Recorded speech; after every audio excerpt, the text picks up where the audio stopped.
Late at night, when most of the world has gone quiet, one amateur sky watcher is still outside. No observatory, no institution, just a camera, a tripod, and a patch of dark sky. He has done this many times before. Same routine, same stars, same expectations, but tonight something doesn't line up. There's an object in the frame that shouldn't look the way it does. It's night where he's standing, but the object looks lit. Not softly, not faintly, but distinctly, as if a hidden light source is aimed straight at it. He checks the exposure, checks the focus, checks the time. The sun is not in the sky, and yet the object looks like it's being illuminated anyway. This is where the story of 3i Atlas begins, not with a discovery announcement, not with a press release, but with one observer staring at an image that doesn't make intuitive sense. From Earth's surface, the geometry feels wrong, the light feels misplaced, and the first instinct is simple: something strange is happening. What makes this moment compelling is not what the object is, but how it appears. From our vantage point, Earth, the object, and the sun fall into a rare alignment. Not a collision, not a close approach, a line. On January 26th, that line matters, because even though it's night where the observer stands, the sun sits almost directly behind the object from Earth's perspective. The light isn't gone, it's just coming from a direction we're not used to seeing.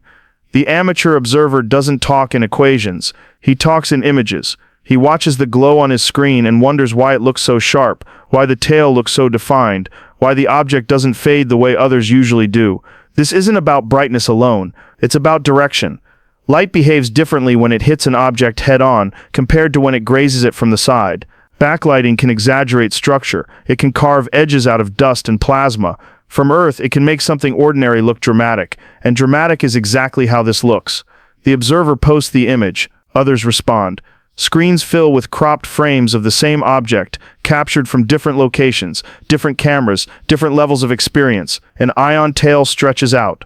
A plasma glow seems to flicker. Some describe it as electric, some call it violent, some say it looks like energy pouring into space. The words escalate faster than the data. No one disputes that the tail is real. No one denies the plasma-like appearance, but interpretation starts to drift, because images don't just show us what's there, they show us what we expect to see. The amateur observer returns to the screen again and again. He rotates the image, flips it. The structure stays, the glow stays. What changes is the story people attach to it, and that story hinges on alignment. If geometry explains the light, what doesn't it explain?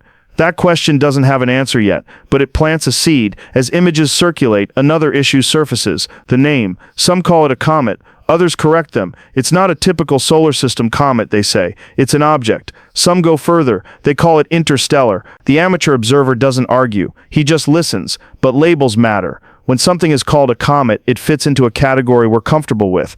We've seen comets before. When it's called an object, it becomes vague, undefined. When it's called interstellar, it suddenly feels exceptional. Distance alone doesn't change physics, but language changes perception. 3 Atlas, 3i, the I Atlas. Each name carries a different weight. Each one nudges the imagination in a different direction. The amateur observer notices how the conversation shifts depending on which name is used. Comet invites comparison. Interstellar invites speculation, and speculation fills gaps faster than evidence ever could. Why does calling something interstellar change how we interpret it? That question lingers beneath every comment thread. It's easy to forget that, regardless of name, the object is not close. At its nearest point in this discussion, it sits at roughly 1.88 astronomical units away. That number sounds abstract, so people translate it emotionally instead. They say close, they say near Earth, but astronomical close and human close are not the same thing. The amateur observer knows this, at least intuitively. He's looked at the moon through his lens. He's looked at Jupiter. This is nowhere near that scale. 1.88 AU is still a vast distance. Nothing about this object is brushing Earth. Nothing about it is entering our atmosphere. Yet proximity is not just measured in kilometers. It's measured in attention. And right now, attention is very close. The images keep coming. Some frames make the tail look longer. Some make it look sharper. Plasma discharge becomes a popular phrase. The amateur observer doesn't claim to know what plasma should look like at that distance. He just knows what he sees. And what he sees is enough to make people ask the next question. If this object looks so active, if it carries ions, plasma, charged particles, could it affect something here? This is the moment the story pivots, not from observation to discovery, but from observation to influence. The leap is subtle. No one says this is happening with certainty. They say, what if? What if the long ion tail interacts with something? What if alignment isn't just visual? What if plasma isn't just spectacle? The amateur observer watches this shift happen in real time. The object hasn't changed. The distance hasn't changed. Only the interpretation has. This is where the phrase unusual quietly mutates. Unusual visuals become unusual behavior. Unusual behavior becomes unusual impact. But there's a line that matters here, even if it's easy to forget. Unusual lighting does not mean unusual physics, and unusual does not mean artificial. That line doesn't shut down curiosity. It anchors it. Still, curiosity doesn't stop, because once influence is on the table, the mind searches for a target, not space, Earth. The amateur observer scrolls through comments late into the night. He sees familiar words appear: resonance, frequency, energy. Someone mentions Earth systems. Someone mentions measurement. Someone mentions that maybe, just maybe, this object could be doing more than just passing through. The observer leans back. He hasn't measured anything except photons hitting a sensor. He hasn't recorded any change except what the geometry provides. But now the story is moving faster than the images. This is the moment speculation truly begins. Not with evidence, but with possibility. And once possibility takes hold, it doesn't stay contained. What was the first system people thought this object might affect, and why? That question hangs in the air. As the observer shuts down his equipment, the object will still be there tomorrow. The alignment will continue to shift. More images will come. But the next phase of this story isn't about what's in the sky. It's about what people think the sky might be doing to us. And to understand that, we have to leave the images behind. Because the next chapter doesn't start with light. It starts with a frequency. Before we talk about influence, we have to slow down. Because before anything can influence Earth, we need to understand the system people believe was influenced in the first place. The images came first, the alignment came first, but the theory people reached for came from somewhere else entirely. It didn't start with this object. It started decades earlier. In 1950, a scientist named Winfried Otto Schumann proposed an idea. Not a discovery, not a measurement, an idea. He suggested that the space between Earth's surface and the lower edge of the ionosphere could behave like a resonant cavity, a kind of invisible chamber. Inside it, electromagnetic waves could bounce back and forth, driven by something constant and powerful: lightning. Every second, thousands of lightning strikes occur across the planet. Not all in one place, but always somewhere. Each strike releases energy into the atmosphere. Schumann's idea was simple in structure, even if complex in execution. Those lightning strikes inject electromagnetic pulses into the space between Earth and the ionosphere. Because that space has boundaries, the pulses don't just escape. They echo, they form standing waves, and those waves oscillate at very low frequencies. The fundamental frequency Schumann predicted was around 7.83 Hz, not because it's magical, not because it's special, but because that's what the size of Earth's cavity supports. This is where credibility begins, and where misunderstanding often starts. The Schumann resonance is not a sound, it's not a vibration you can feel, it's an electromagnetic phenomenon. Electromagnetic waves are not like sound waves. Sound needs air. Electromagnetic waves do not. They travel through atmosphere, through vacuum, through space itself. They move at the speed of light. When lightning strikes, it doesn't just crack the sky, it sends a ripple of electromagnetic energy racing around the planet. Because Earth is finite, those ripples can circle the globe in a fraction of a second. They overlap, they interfere, they form patterns. Those patterns are what we call resonances. But here's the first friction point. The Schumann resonance is not one clean number. 7.83 Hz is the fundamental mode. There are harmonics, multiples, higher frequencies layered on top of the base, and they don't sit still, they fluctuate. Storm activity changes, solar conditions change, noise enters the system. This is not a static signal, and measuring it is not simple. To detect such low frequencies, you need specialized equipment. ELF and VLF detectors. Extremely low frequency, very low frequency. They have to be isolated from electrical interference. No power lines, no cell phones, no urban noise. This is why people take these instruments to mountains, away from cities, away from grids. Even then, what you record is messy. Signals overlap, interference sneaks in. Separating Earth's natural resonance from everything else is not trivial. This matters because as soon as the number 7.83 appears, something else follows. Comparison. Human brain waves are also measured in hertz, and when researchers study brain activity, certain states fall into ranges between 4 and 8 hertz. This is where the first contradiction takes shape. Same unit, different phenomenon. Brainwaves are not electromagnetic waves traveling through space. They are electrical pulses measured across neurons, local, biological. They don't propagate around the planet. They don't resonate between Earth and the ionosphere. They just happen to be counted using the same unit, hertz. The similarity ends there, but the coincidence is powerful. 7.83 appears in both conversations, and the human brain is very good at connecting dots that don't belong together. This is contradiction number 1. Two things can share a number without sharing a cause. The science acknowledges this difference. The speculation often ignores it. If resonance is constant, what would a real disturbance even look like? That question doesn't get asked enough, because once the comparison exists, the narrative accelerates.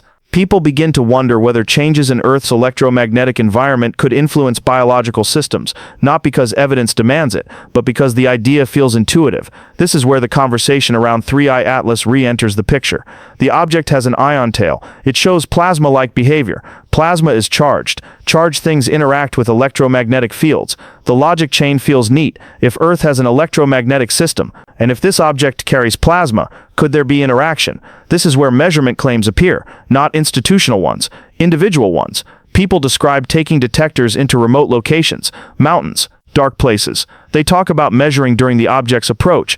They say they're watching for changes. But here the second contradiction emerges. If measurements exist, where is the data? No published results are presented. No methodology is laid out. We don't see baselines. We don't see controls. We hear descriptions. We hear expectations. The absence of data doesn't mean nothing was measured, but it does mean nothing was demonstrated. And that difference matters, because without context, a spike is just a spike. Noise looks like signal when you expect signal. This is especially true at very low frequencies. The lower the frequency, the easier it is for unrelated interference to creep in. Solar activity fluctuates constantly. Cosmic rays strike the atmosphere continuously. The ionosphere itself is dynamic. Even human technology contributes noise. So when someone says they measured something, the question isn't whether they're honest. It's whether the measurement can be isolated, repeated, verified. If measurements exist, why haven't we seen the data? That question remains unanswered. The conversation shifts again, as it often does, away from Earth, back towards space. If lightning drives resonance,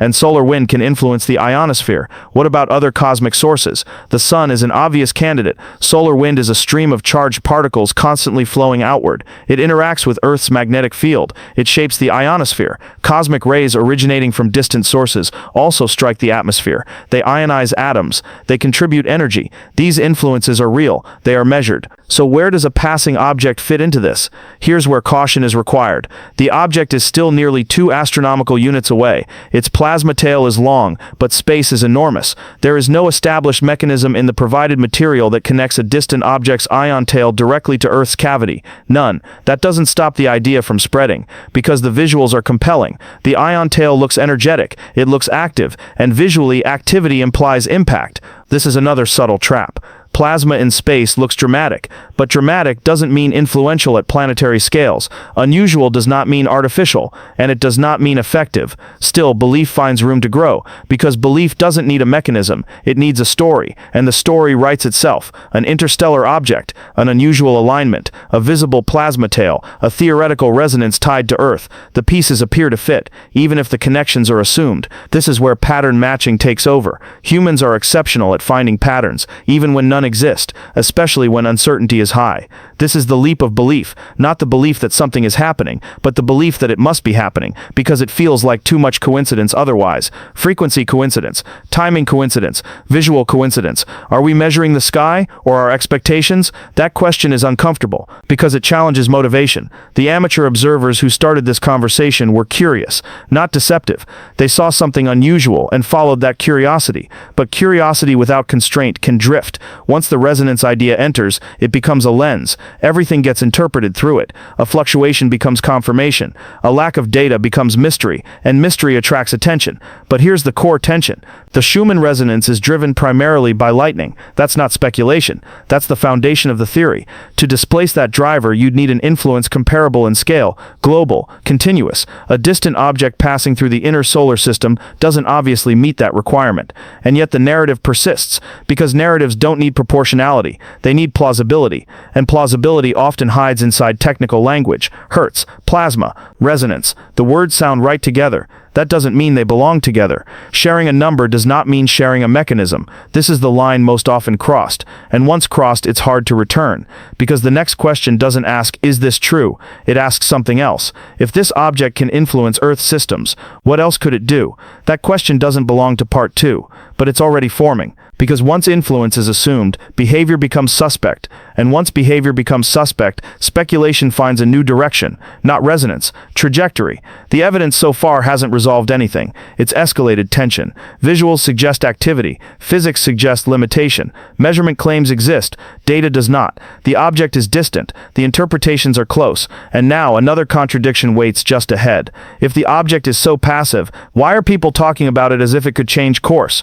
Once belief enters, contradictions follow, not because people are lying, because the brain hates empty space, and when the data is thin, the story fills in the gaps. With 3i Atlas, the gaps are everywhere. The first contradiction is visual, and it sounds small, but it matters, because it shows how fast perspective can collapse. In one telling, the sun is behind the object. In another, the sun is in front of it, behind, in front.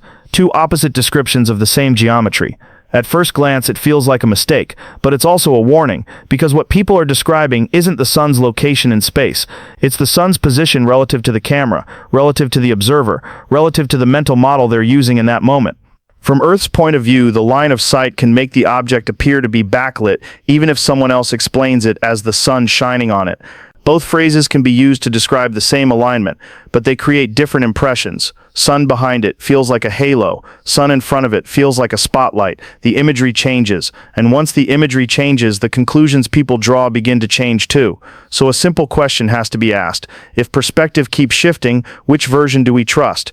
Because if the geometry is misunderstood, everything built on top of it is fragile. And this leads directly into the second contradiction. What is this thing? In one breath, it's treated like a comet. In the next, it's corrected. It is an object, not a typical solar system comet, an interstellar object. That label is important because it carries a promise of difference.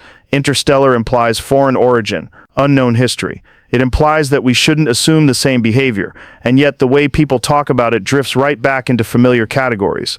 Comet language returns. Tails, discharge, brightening. It gets handled like an unusual comet. So the object is described as exceptional, but interpreted as familiar. That's contradiction number 2. If it's truly outside our known category, why do we keep forcing it back into one? The answer is psychological, not astronomical. Categories are comfort. They make the unknown manageable. But with 3i Atlas, even the category is unstable, and that instability creates an opening for the next escalation. Jupiter. Once Jupiter enters the conversation, the tone shifts, because Jupiter isn't just a planet in this story, it becomes a gravitational plot device. People start saying the object might get attracted by Jupiter, then the idea grows. Maybe it will slow down, maybe it will sling around, maybe it will perform a quick U-turn and come back. This is where contradiction becomes an engine, because in the very same breath, the narrative admits the opposite. Turning around or slowing down is not simple, it's complex. And that's true even within the limits of what's been said. Gravity assists are not magic tricks. They are precise interactions that depend on trajectory, speed, and geometry. The story can't decide whether this is easy or impossible. It swings between two extremes. Jupiter can pull it back. Jupiter can't do it that simply. So which is it? What would it actually take to change a trajectory like that? That question hangs there, unanswered, because the story isn't being driven by orbital mechanics, it's being driven by suspense, and suspense doesn't like complex. Suspense likes could. Could it do a U-turn? Could it come back in 30 days? Those are the kinds of claims that spread because they're vivid, not because they're supported. Then comes the next step in the escalation ladder. If gravity isn't enough, then something else must be. This is where language changes again, not measured language, not observational language, technological language. The object might be technological. If it's technological, it could do miracles. If it's technological, it doesn't need Jupiter. That's the structure of the thought. It's self-sealing, because it doesn't require evidence. It requires only a premise. And once the premise is accepted, every gap becomes proof of capability. No U-turn? Then it chose not to. U-turn? Then it can maneuver. This is why technological language is so dangerous inside uncertainty. It turns unknown into intention. But we don't have intention here. We have images, we have distance, we have speculation, and we have contradictions. So the grounded line needs to be stated again, because this is the moment people forget it. Unusual does not mean artificial. The object can look dramatic without being designed. Now the story hits another tension. If this is so significant, where are the institutions? Where are the observatories? Where are the agencies? The case file is blunt about this. No institutional measurement results are presented. No peer-reviewed confirmation is cited. No space agencies or professional observatories are named in the material. That absence becomes its own evidence to some people. They treat silence as suppression. But silence can mean many things. It can mean the event isn't anomalous enough to demand public attention. It can mean data exists elsewhere but isn't part of this story. It can mean the focus is amateur-driven because this is where the excitement is, and that matters, because there's a reason amateurs often produce clearer visuals than institutions. It's not because professionals can't. It's because institutions have different priorities. A professional telescope might not be pointed at the object when amateurs are. Institutions are scheduled. They are constrained by programs, time allocations, research goals, weather, and instrument availability. Amateurs, on the other hand, can chase. They can pivot quickly. They can shoot the same target night after night because they want to, not because a committee approved it. They can stack images, adjust settings, and focus purely on what looks good. That doesn't make the data scientifically superior. It can make the visuals clearer, and clear visuals are fuel. They keep the conversation alive, they keep the story moving, but that clarity comes with a trade-off. Amateur visuals don't automatically translate into measured conclusions. A sharp image can still mislead if the geometry is misunderstood, and we already saw that geometry conflict. Sun behind it, sun in front. Perspective collapse. So the tension becomes sharper. We have strong visuals and weak verification. We have big claims and missing baselines. We have measurement talk and no published results. So what can we say with confidence? We can say the alignment creates unusual illumination conditions that's consistent with the material. We can say that backlighting can exaggerate structure and make tails look more dramatic. We can say that plasma-like appearance and ion tails are visually observed. We can say there is no confirmed interaction with Earth systems in what we have. And we can say that Schumann resonance is driven primarily by lightning, with potential influence from solar wind and cosmic rays. Those are the strongest natural explanations. They're not exciting. They are grounded. They explain why the object looks dramatic without requiring exotic conclusions. They explain why people could become convinced something is happening. They also explain why the story keeps slipping into contradiction. Because natural explanations often feel unsatisfying when the visuals look extraordinary. So what do these natural explanations not explain? They do not explain the hunger for a mechanism that isn't present. They do not explain why people immediately jump to Earth influence instead of staying with geometry. They do not explain why the conversation slid into trajectory claims without data. They do not explain why technological language appears so quickly once interstellar enters the picture. Those aren't physical mysteries, they're narrative mysteries, and narrative mysteries are powerful because they don't require instruments to sustain them. They require attention. This is why the contradictions are the core mystery, not the object itself. The object is distant, the object is seen, but the contradictions are here, on Earth. We have opposing descriptions of the same alignment. We have an object treated as both familiar and foreign. We have Jupiter presented as both a simple explanation and an impossible one. We have technological speculation layered on top of admitted uncertainty, and we have institutional silence that is treated as evidence by some and irrelevance by others. So we arrive at the question that closes the conflict layer. Is silence absence of data or absence of anomaly? We can't answer that from this material, not honestly. But we can say this. The story is now wider than a single object, because 3i Atlas isn't just a target in the sky, it's a mirror for how we handle the unknown, and it's also a reminder that the categories we use might not be stable enough. Comet, object, interstellar. Those words are not neutral. They are frames, and interstellar objects by definition may not fit our current categories. They might look comet-like and still be called something else. They might behave in ways that make amateurs argue over whether the sun is behind them or in front. They might trigger people to measure Earth systems even when no link is confirmed. They might expose the seams in how we talk about evidence, and that's the real widening lens. Because if our categories fail, our interpretations will fail with them, and once interpretation fails, belief rushes in.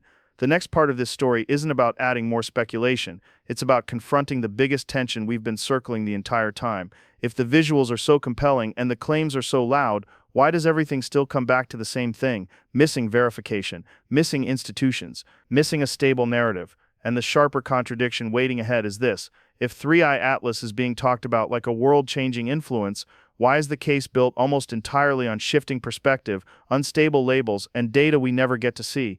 Every mystery has two subjects, the object itself and the people watching it.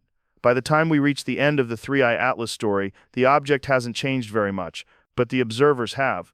What began as an unusual alignment turned into a cascade of interpretation. Images became arguments, possibility became implication. So before we close this case, we have to rewind to what holds up under pressure. The strongest natural explanations are not dramatic, they are structural. Geometry comes first. The alignment between Earth, the object, and the Sun created lighting conditions that most observers rarely see. Sunlight striking from an unusual angle can exaggerate edges, stretch tails, and make plasma structures look more intense than they normally would. Nothing about that requires new physics. It requires a shift in perspective. Plasma behavior comes next. Ion tails and plasma-like features are visually striking, especially when backlit. Charged particles interacting with solar radiation can produce sharp, electric-looking structures without transferring influence across astronomical distances. They look active because they are active locally, not because they are acting on Earth. Then there is the resonance. The Schumann resonance remains best explained as a lightning-driven phenomenon, shaped by Earth's cavity and influenced by solar wind and cosmic rays. Those drivers are continuous, they are measurable. No causal mechanism was presented that links a distant object's plasma tail to changes in that system. That matters, because explanation is not about what feels compelling, it's about what scales. Unusual does not mean artificial, and it does not mean influential. So why didn't the story end there? Why did belief persist? The first reason is visual dominance. Humans trust what they see. A sharp image overrides an abstract explanation. A dramatic tale outweighs a quiet equation. When something looks energetic, we assume it is doing something energetic. The second reason is coincidence. The number 7.83 appears in multiple places, in resonance discussions, in brainwave discussions. The shared unit creates a bridge that feels meaningful, even when the mechanisms don't connect. Coincidence becomes correlation. Correlation becomes suspicion. The third reason is the absence of falsification. Many of the claims surrounding 3i Atlas are hard to disprove because they were never precisely defined. When a claim has no clear test, it can't fail, and when it can't fail, it lingers. So here's the uncomfortable question that emerges. What would falsify the most popular claims? Would it be stable resonance readings? Would it be unchanged Earth systems? Or would it require something stronger, a direct prediction that fails? That question was rarely asked during the height of the speculation. Instead, the focus stayed on possibility, and possibility, left unchecked, expands. But even after stripping the story back to its strongest explanations, something remains unresolved. Not an anomaly, a gap. The gap is data. Measurement claims were mentioned, but results were not shown. Repeatability was implied, but not demonstrated. Baselines were referenced, but not published. This doesn't mean nothing was measured. It means nothing was settled, and that distinction is crucial, because science doesn't move forward on impressions. It moves forward on shared evidence. So the next question becomes unavoidable.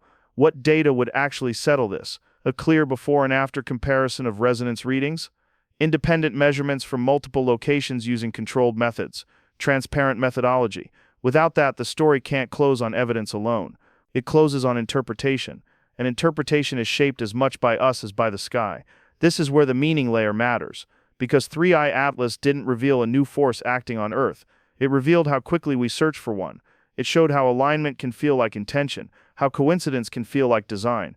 It also showed the limits of observation. Amateurs saw stunning visuals because they were looking when institutions weren't focused on this object. Professionals didn't rush in because nothing in the available data demanded it. Neither side is wrong. They were answering different questions.